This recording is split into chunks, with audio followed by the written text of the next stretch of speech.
Commercer légalement des produits agricoles et alimentaires dans l'espace UEMOA CEDEAO suppose une bonne connaissance des tests qui encadrent les échanges intracommunautaires. C'est ce qu'ont acquis les acteurs des chaînes de valeur commerciales transfrontalières des produits agro-sylvopastoraux et halieutiques opérant sur le corridor de Dogbo au détour d'une session de formation et de sensibilisation. L'objectif pour nous dans cette formation, la première du genre que Prima organise pour les cadres de concertation, c'est de conscientiser les acteurs du corridor à éviter les erreurs et les déviances. Si nous-mêmes, nous avons pensé dans notre planification indiquer ces genres d'activités, c'est parce que c'est un besoin pour nous pour être conforme à la réglementation et pour améliorer notre prestation. Le Koufo a aussi le droit d'être riche. Pour que le Koufo soit riche, il faut que les femmes et les hommes vivant sur le territoire du Koufo se mettent ensemble.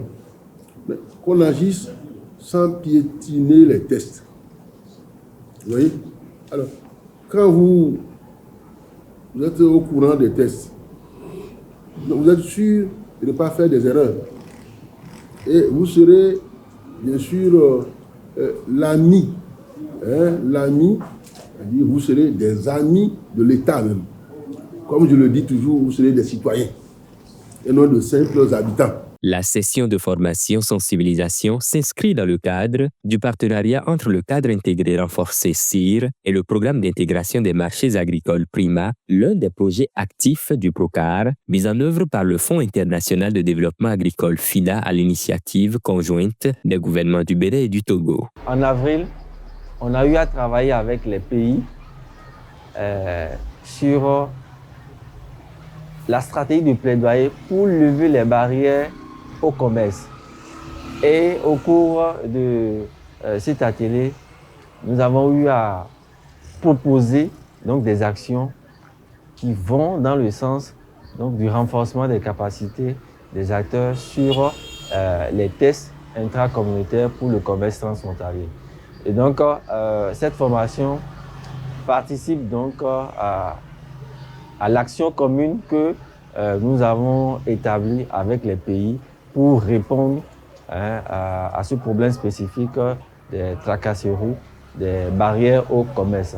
Et donc, c'est important pour nous de participer à cette session de formation pour voir avec les acteurs quels sont, au-delà de ce que nous avons prévu comme message à passer, quelles sont les autres aspirations de ces acteurs pour que, pour les prochaines sessions, qu'on puisse ajuster et atteindre un plus grand nombre d'acteurs et répondre de façon efficace à la solution contre les barrières au commerce. Le partenariat entre le PRIMA et le cadre intégré se repose sur deux volets essentiels, à savoir la fluidification des échanges commerciaux entre le Bénin et le Togo sur les corridors retenus et deuxièmement, d'essayer de réduire un tant soit peu les barrières qui entravent la libre circulation des marchandises sur les corridors.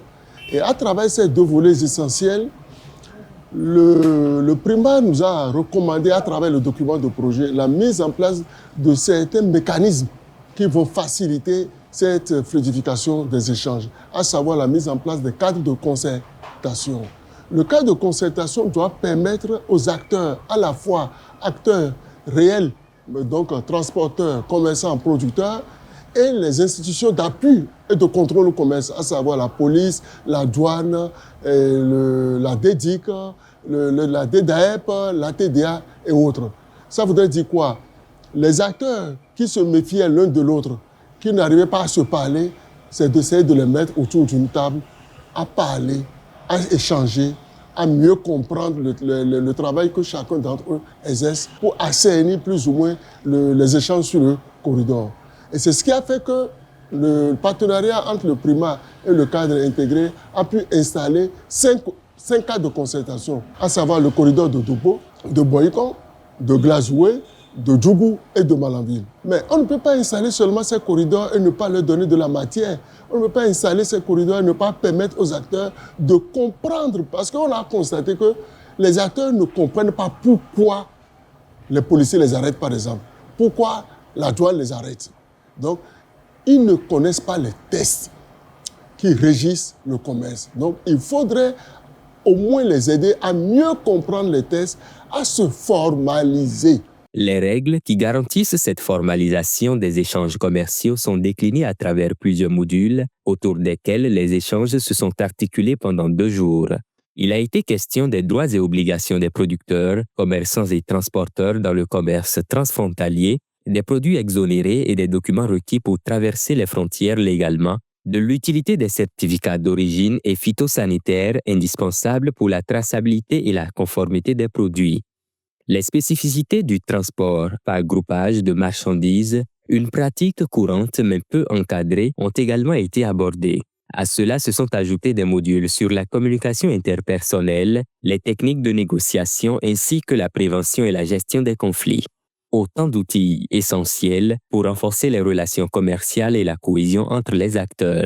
Notre objectif, c'est qu'ils maîtrisent mieux les tests et mieux commercer et qu'ils ne subissent plus les désagréments avec la douane et la police. Sachez bien que parfois eux-mêmes ils sont à la base de ça.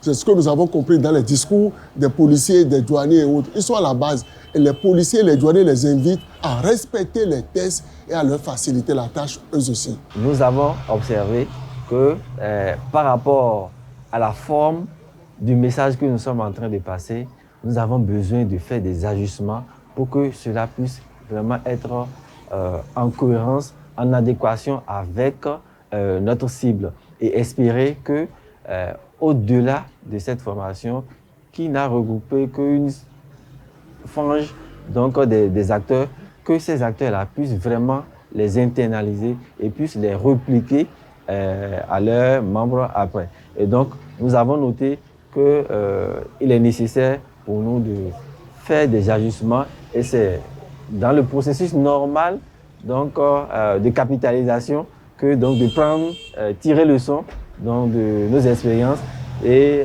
aller de l'avant. Et donc, nous pensons que nous sommes en train d'atteindre l'objectif, mais il nous faut faire des ajustements pour avoir plus d'impact. Dans l'ensemble, cette formation a été perçue comme une véritable opportunité que les acteurs des plateformes multi-acteurs et du cadre de concertation du corridor de Dobou ont su saisir.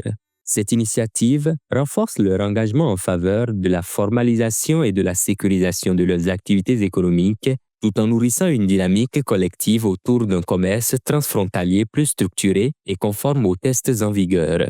D'habitude, nous évoluons à l'informel et nous faisons le commerce transfrontalier à l'informel. Et à l'informel, nous perdons beaucoup d'argent sans le savoir parce qu'il y a certains documents dont il faut s'approprier et pour ne pas gaspiller de l'argent. Mais au jour d'aujourd'hui, on l'a fait savoir que si nous nous approprions de ces documents, il y a des frais qu'on ne va pas faire. Aussi bien, si nous sommes en règle, nous allons nous rendre à destination à temps, histoire que nos produits ne soient pas périmés pour raison d'infractions qui nous retardent. Miato mi okpe na oji ti mi ko gbele toto ame o de va réunion lo miato mi okpe na oji no me ti wele mo mi lo ji mi agbe dase e mo no o akuna no ano jukoro akase nkodo we awon le pima me momo ti miato ke I ya ho ya yan no mi avadu so na dase mi ayo odoju akase nkodo we. Grâce à leurs nouvelles compétences acquises qu'ils s'engagent à restituer à leurs pairs, les acteurs du corridor formé contribueront à renforcer la sécurité, la compétitivité et la durabilité des échanges commerciaux transfrontaliers. Une ambition que portent fièrement le CIR et le Prima dans la perspective de construire un espace économique sous-régional plus fluide, plus équitable et véritablement intégré.